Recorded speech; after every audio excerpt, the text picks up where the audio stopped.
Hi, everyone. I'm so excited today because I get to talk with author Taylor Hart about her new release in the Texas Titans romance series. It's called The Good Groom.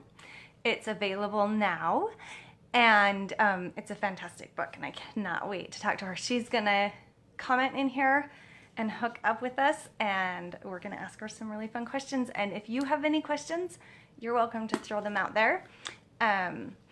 And we'll get started as soon as she arrives. While we're waiting, I just wanted to let you know that this series of the Titans is the fifth series of Titans, which is really exciting because it's been a very well-received group of books, and it's a lot of fun. So there's Taryn. I'm going to invite her on here real quick. Hi, Taryn. There we go. Bring her in. Okay, she'll be here. So, again, be thinking about your questions. Anything you want. Hey, Hey, how are ya? I'm great. How are you doing? I'm doing good. It's so good to see your pretty face. I know. Thank you for having me. This is so much fun. I know, I love this. I wish we could do this all the time. This is so great. I know.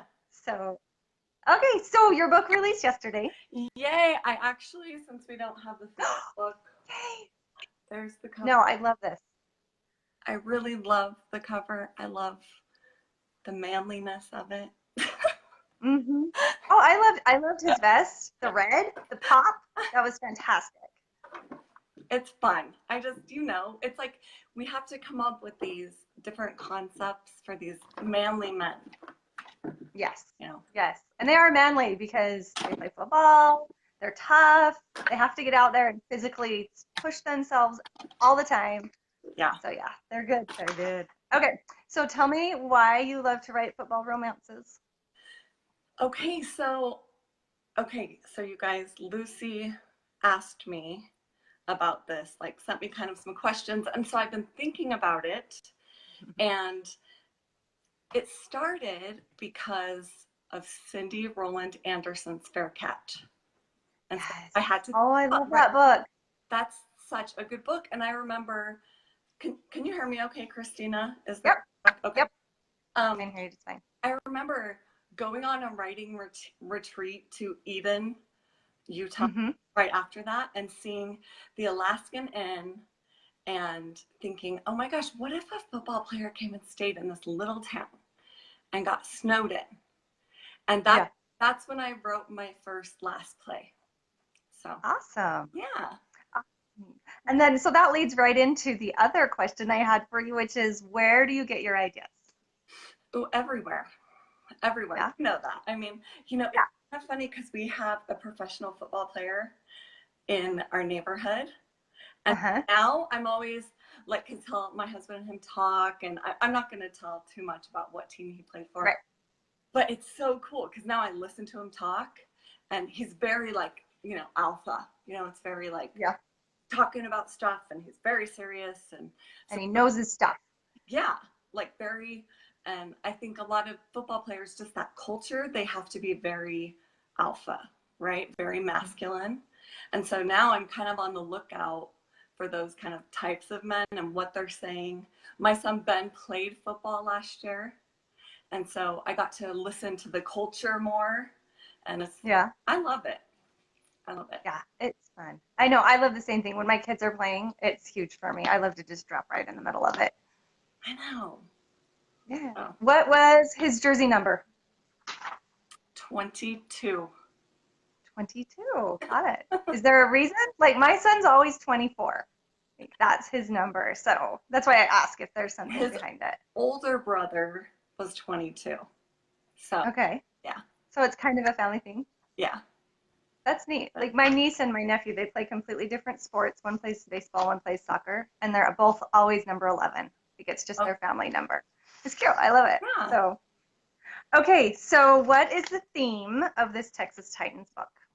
This theme, my son that's 16, he had an opportunity over fall break to go to Puerto Rico and help with a project called Light Up Puerto Rico. Okay. A lot of you guys will know that this hurricane that hit Puerto Rico a couple months ago, it still devastated them. And one of my son's best friends is from there. His name's Jorge. Okay. And his parents actually run this project. And I would encourage anyone to look it up, Light Up Puerto Rico, even on Facebook. But they take these, you know, groups or people, and you build houses or you fix houses all day long. And my 16-year-old came back and he had this story. He said, Mom, there was this old lady and she, and you know, you want this for your 16-year-old kid, right? For your boy. Right. You want this. Yeah. Yeah. And he's like, there was this old lady and she kept watching us and she was the house next to us. And halfway, you know, she only spoke Spanish and she was like, come here, come get. Oh. And he's like, so we walked over and we poured some juice. And she's like, she turned to me, or my son, and she said, come here. And he goes, I walked over and her face was like so wrinkled and pruny. And he's like, a little bit. He's like, but I didn't want to be rude, which I was proud of, right? Thank you. Yes, good raising. She put her hands on my cheeks and she looked me in the eyes and she said, I love you. Oh. And he goes, I really think she did, Mom. I really think she loved me. And so oh my gosh, I mean, Puerto Rico's been on the brain. And so in this book, Dax Brady has just choked in the Super Bowl, right? He had to step up mid-season for Cade Kincaid, who hurt his knee. And so it's the week after the Super Bowl, and he's called in and basically told, if you don't get help, we're going to trade you. Yeah. And part of the reason he's messed up is because his brother was just diagnosed with ALS. Okay. So it kind of rocked their whole family. It's heavy. Yeah. But so they kind of assigned this therapist who's a family friend who also needs to help someone. But she doesn't she doesn't want to help Dax Brady, right? Like cocky, arrogant. He keeps telling her, I don't need your voodoo. Like and so she tries another plan, it doesn't work, and then she's like, you know what, we're going to go serve people. And this is really how it unwinds, like what helps Dax, what helps her, what brings them together is the service. And then the story unfolds, you know, and they start kind of sharing their secrets. And her father passed away a year ago, and she wanted the money out of her trust, but the guy in charge, Mr. Kincaid, he wouldn't give it to her unless she agreed to help Dax. Ooh, those Kincaids. Those Kincaids. It becomes so real, right? I mean, we've written, how many, this is our fourth round of Titans? I think this is my fourth, which means it's the fifth round. Okay. Yeah. So that's 5. I know, you guys that are watching, Christina and I also wrote Snow Valley together. I have Snow Valley. Boom. I know. It's like my only surviving copy. I know. I protect them now. But the world's become so real, right? We're just, I mean, Christina is so organized. She actually made a town map and a Bible for that.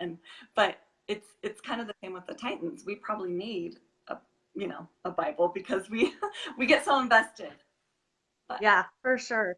Well, and I just sent you an invite. I don't know if you got it yet because I started a Texas Titans Superfan page on Facebook just today.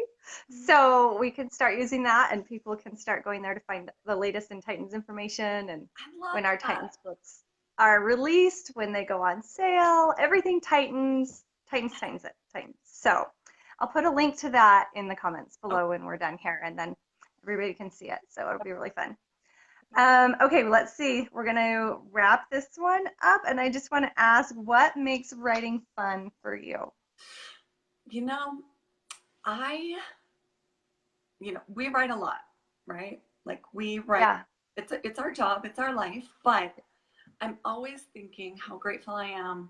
I can write for a while and then disconnect and then be a mom for a while and then disconnect and be a wife and then just be a friend for a while, be a daughter, be, serve church for a while. But I think it's important in your life to have a lot of outlets, and that's really, even though this consumes a lot of us, it's when we go to a different place in our mind, it actually is freeing for us. I mean, for me, and it's fun.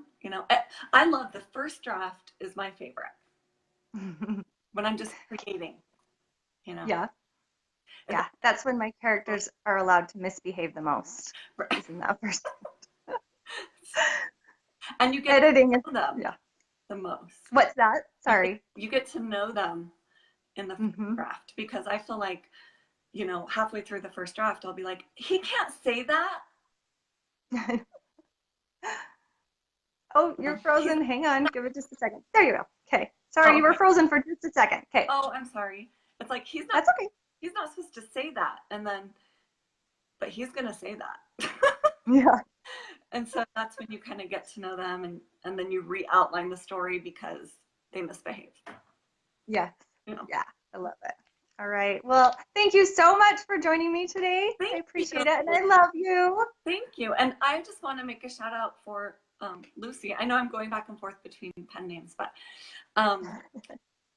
Lucy's Billionaire book is just out, and it's awesome. And I don't know if you showed them a cover of that book, but I do have one. My print books just got here, but I'm gonna have to disappear for a second to go grab it. Yeah. So while she's gone, I'll just tell you guys, Lucy and I became friends at a conference, and we, it was like the synergy. And that was when, at that conference, we decided to do Snow Valley. And we worked with some other awesome authors on that project. But I just feel like when Lucy and I get together, it's like, oh, let's do this, let's do this, let's do this. And creative energy that's so important for authors. Yeah, it's almost dangerous because we can get together and we can have so many ideas that we're like, that is not enough time to do everything we can think of. That's true, but it's fun. Yeah. Okay. So there's the cover. Yay! It showed up today. I think it turned out so beautiful. I'm so excited for this print book because the cover just turned out amazing. So I just featured that in my newsletter today, and so. Oh yes. So fun. Yes, awesome. Anyway. Okay, well, thank you so very much for being here. I appreciate your time. Thank you for talking to me about your book and about writing. Okay, talk to you soon. Bye. Yeah, bye-bye. All right, and I just want to thank everybody who's tuned in and commented, and I'm kind of scrolling through your stuff here. Oh, DJ, you guys are wonderful. Thank you so much for being here. It was wonderful to have Taylor Hart here to talk about Titans. And I will put the links to her book that released yesterday and to the Titans fan page down below as soon as we're done. Thanks, and have a great day.